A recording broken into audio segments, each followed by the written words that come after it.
Grade পুনর্গঠন ও বেতন অনুপাত নির্ধারণে চূড়ান্ত পর্যায়ের আলোচনা।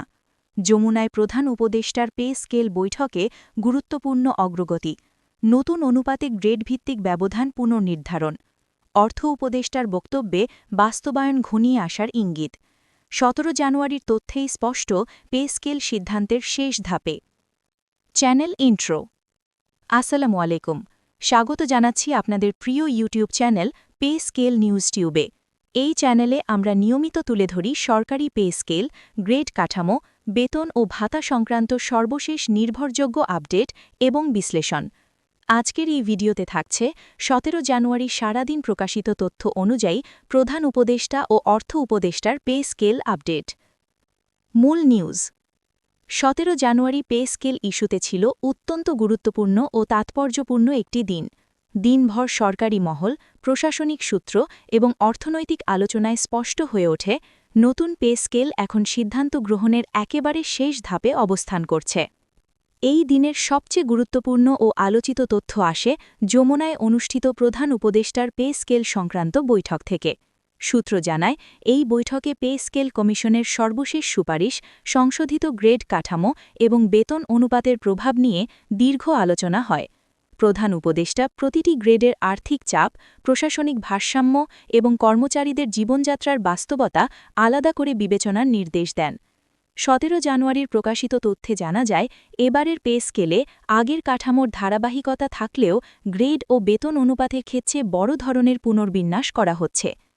আলোচনায় এসেছে একটি ১:১১.৬ থেকে ১:১৪.৩ অনুপাতের সম্ভাব্য কাঠামো, যেখানে নিম্ন গ্রেড ও মধ্যম গ্রেডের কর্মচারীদের ক্রয় ক্ষমতা বাড়ানোর বিষয়টি বিশেষ গুরুত্ব পেয়েছে। অর্থ উপদেষ্টা এদিন এক আলোচনায় বলেন, নতুন পে স্কেল কেবল প্রশাসনিক সিদ্ধান্ত নয়, এটি সরাসরি কর্মচারীদের জীবনমানের সঙ্গে যুক্ত। তিনি জানান, বর্তমান বাজার পরিস্থিতি, মূল্যস্ফীতি ও ভবিষ্যৎ অর্থনৈতিক চাপ বিবেচনায় রেখেই গ্রেড ও অনুপাত নির্ধারণ করা হচ্ছে। যমুনার বৈঠকে উঠে আসে আরও একটি গুরুত্বপূর্ণ দিক। বর্তমান কাঠামোতে অনেক গ্রেডের দীর্ঘদিন একই অবস্থানে থাকার ফলে কর্মচারীদের মধ্যে হতাশা তৈরি হয়েছে। এই সমস্যা দূর করতে ষষ্ঠ থেকে ষোড়শতম গ্রেড পর্যন্ত ধাপে ধাপে বেতন ব্যবধান, ইনক্রিমেন্ট ও সুবিধা নতুনভাবে সাজানোর প্রস্তাব আলোচনায় আসে। ১৭ জানুয়ারি সারাদিনে প্রকাশিত বিভিন্ন প্রতিবেদনে আরও বলা হয়, নতুন পে স্কেলে বেসিক বেতন বৃদ্ধির পাশাপাশি ভাতা কাঠামোতেও বড় ধরনের সমন্বয়ের সম্ভাবনা রয়েছে। বিশেষ করে বাড়ি ভাড়া, চিকিৎসা ও অন্যান্য প্রণোদনার ক্ষেত্রে গ্রেড ভিত্তিক বাস্তব চাহিদার প্রতিফলন ঘটানোর বিষয় আলোচনা হয়েছে।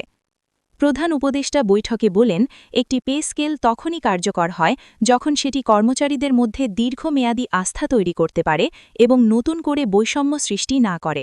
এই কারণেই গ্রেড ও অনুপাত নির্ধারণে অতিরিক্ত সতর্কতা অবলম্বন করা হচ্ছে।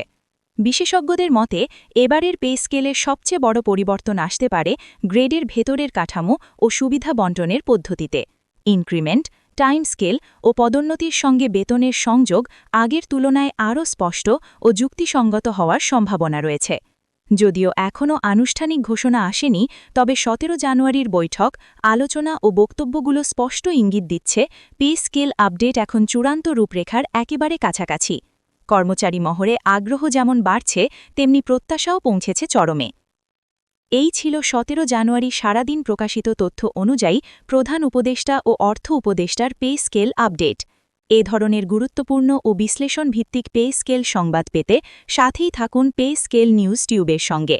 আপনাদের মতামত আমাদের জন্য গুরুত্বপূর্ণ। আবার দেখা হবে পরবর্তী আপডেটে।